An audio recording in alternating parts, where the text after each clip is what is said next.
Water shapes everything. Across West Texas, it always has. From early settlements to modern cities, from ranchlands to energy corridors, growth has followed one simple rule: go where the water is. For generations, that principle felt stable, predictable, manageable.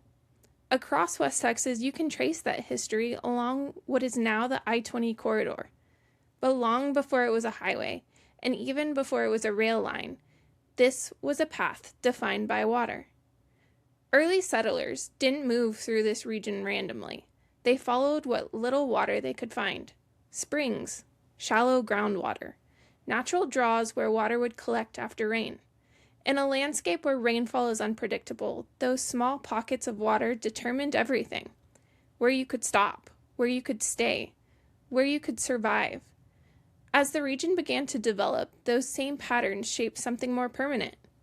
When the Texas and Pacific Railway pushed west in the late 1800s, it didn't just cut a straight line across the land.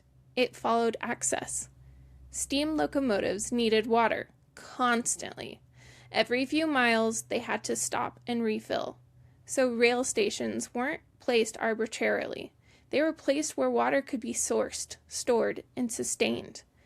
And around those stops, towns began to form: Abilene, Midland, Odessa. Not because they were the most convenient places, far from that, but because they were the possible places. Places where groundwater could support people, livestock, and industry. Places where infrastructure could exist in a region that doesn't naturally offer it. Over time, those rail lines became roads. Those roads became highways. And what started as a series of water-dependent stops became one of the most important economic corridors in the state. A corridor now defined by energy production, movement of goods, and long-distance infrastructure. But underneath it all, the same reality still exists. Water made it possible. Not abundant water, not easy water, but just enough, in the right places, supported by systems that allowed people to stay. And everything built along that line, from ranches to pipelines to cities, still depends on that same foundation. But something is changing. Aquifers across Texas, Oklahoma, New Mexico, Colorado, Arizona, and Kansas are experiencing steady decline. At the same time, Texas has been growing at a pace that is hard to fully grasp. Over the last 2 decades alone, Texas has added more than 9 million people. That's the equivalent of adding another state the size of New Jersey every 10 years. Today, more than 30 million people call Texas home, and projections show that number could reach over 40 million in the coming decades. And that growth isn't happening in isolation. It's happening on top of systems that were never designed for that level of demand. Every new resident means more water use, more homes, more roads, more infrastructure, more strain on the same underlying resources. Municipal water demand has increased significantly across the state, particularly in fast-growing regions tied to economic expansion. And while West Texas may feel more spread out, it's directly connected to that growth, because this region doesn't just support itself. It supports energy production, supply chains, statewide infrastructure, and economic output far beyond its population size. So while the population numbers are rising in cities, the pressure shows up everywhere: on groundwater systems, on land use, on long-term planning decisions. Municipal demand continues to grow. Agricultural production remains strong. Energy infrastructure evolves but persists. Development expands outward. The pressures are not dramatic. They're cumulative. And increasingly, the conversation around water is shifting. What was once framed primarily as an environmental issue is becoming something else: an economic issue, a land value issue, an infrastructure issue, a long-term viability issue. The question is no longer whether water matters. The question is, where is the line moving? and who is paying attention. This is the water line.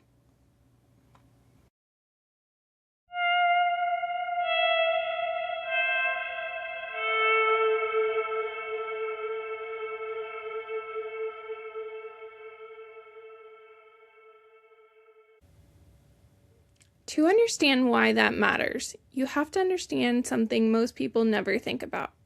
Something I had no real understanding of before this project started. Base flow. Even in the middle of a drought, even when it hasn't rained in weeks, water is still moving. It's moving underground. Slowly, through soil, through rock, through aquifers, and eventually back into creeks, rivers, and the land itself. That's base flow.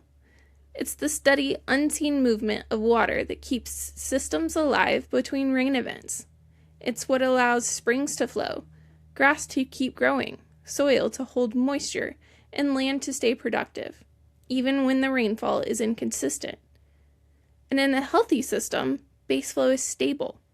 It's supported by infiltration, groundwater recharge, and land that allows the water to move slowly, not all at once. But when that system is disrupted, when the water moves too fast or doesn't have a chance to soak in, or groundwater is drawn down faster than it's replaced, base flow weakens. And when base flow weakens, everything built on top of it, the cities, the towns, the infrastructure, becomes less stable. Not immediately, but over time. And that's where this conversation begins to shift. For years, water lived in a specific category of conversation. It was something conservationists discussed, something regulators monitored, something rural landowners managed privately. But today, water is appearing in new rooms.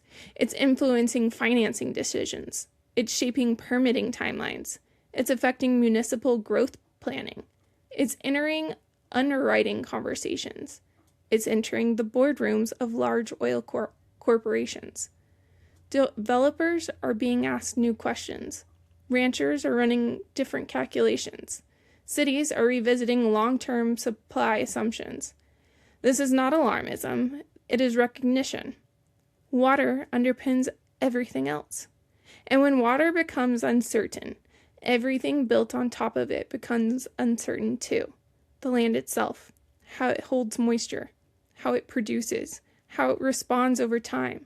The infrastructure, pipelines, roads, foundations, the systems that move energy, water, and people across long distances, and the investments tied to all of it.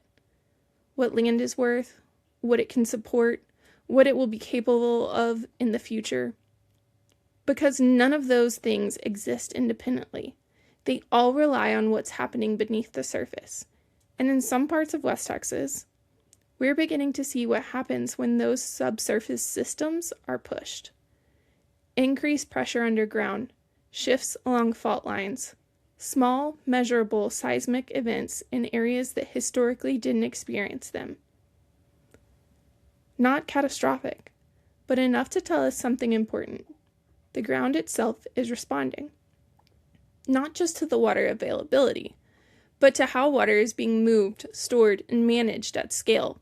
And when that foundation becomes uncertain, everything built on top of it has to be reconsidered.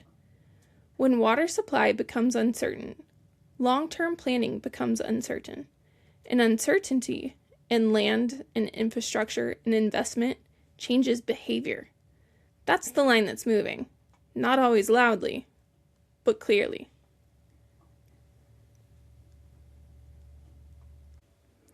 In some parts of West Texas, we're not just seeing water move differently across the land, we're seeing it move differently beneath it.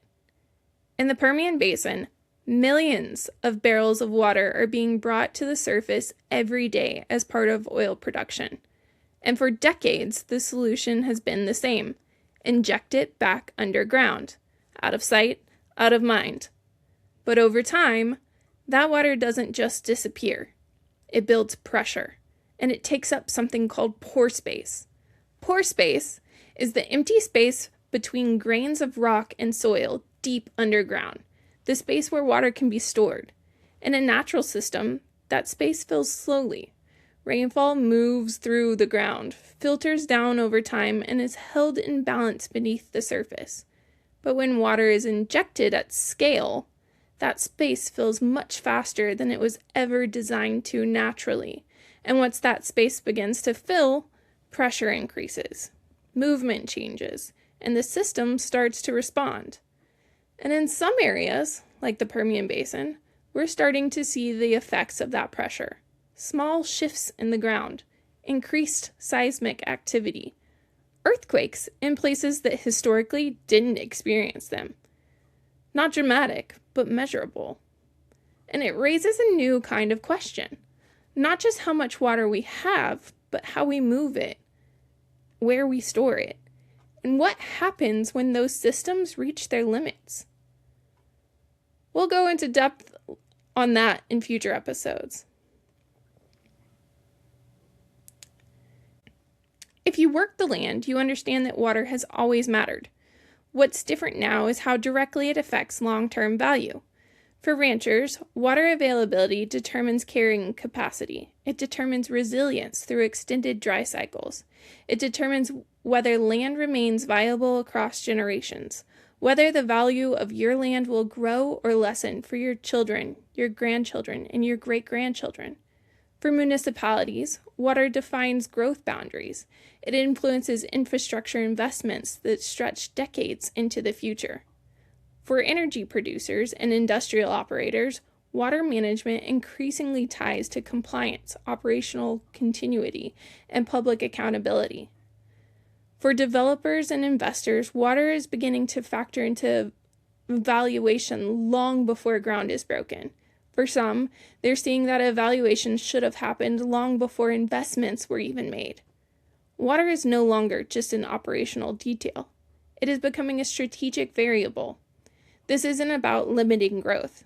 It's about sustaining it.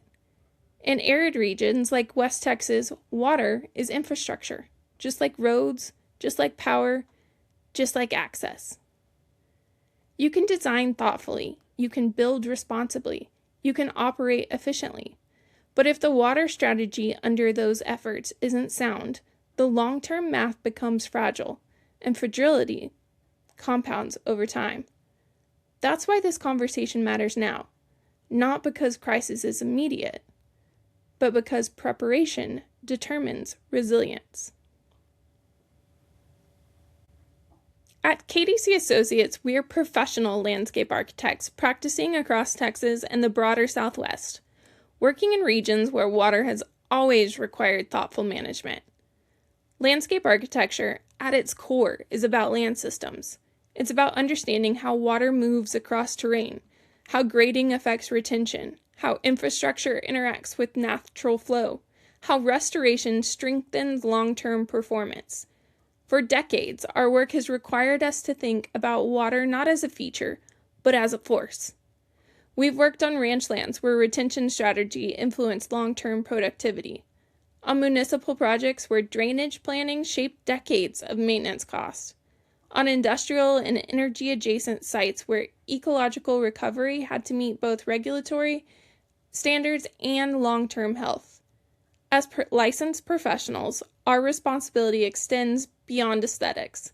We are accountable for how land performs over time.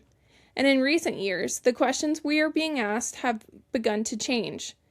They're no longer about only footprint or design intent. They include groundwater longevity. They include regulatory trajectory. They include economic resilience. That steady shift is what has led to this series. Not to prescribe answers, but to bring together thoughtful voices already navigating these changes. Because the future of the Southwest won't be shaped by rhetoric. It will be shaped by practical decisions about land and water. In the coming episodes, we'll sit down with ranchers, engineers, municipal planners, policymakers, fellow landscape architects, and industry leaders. We'll explore the history of water in West Texas and how it shaped the communities who have called it home for hundreds of years. What's changing in groundwater management? How retention and restoration strategies are evolving? how municipalities are planning differently, how landowners are adapting operations, and what preparation looks like before regulation forces reaction. No alarmism, no politics, just informed discussion grounded in professional experience. Because when water is managed thoughtfully, land remains productive, communities remain viable, investments remain sound. And when it's not, correction takes far longer than prevention.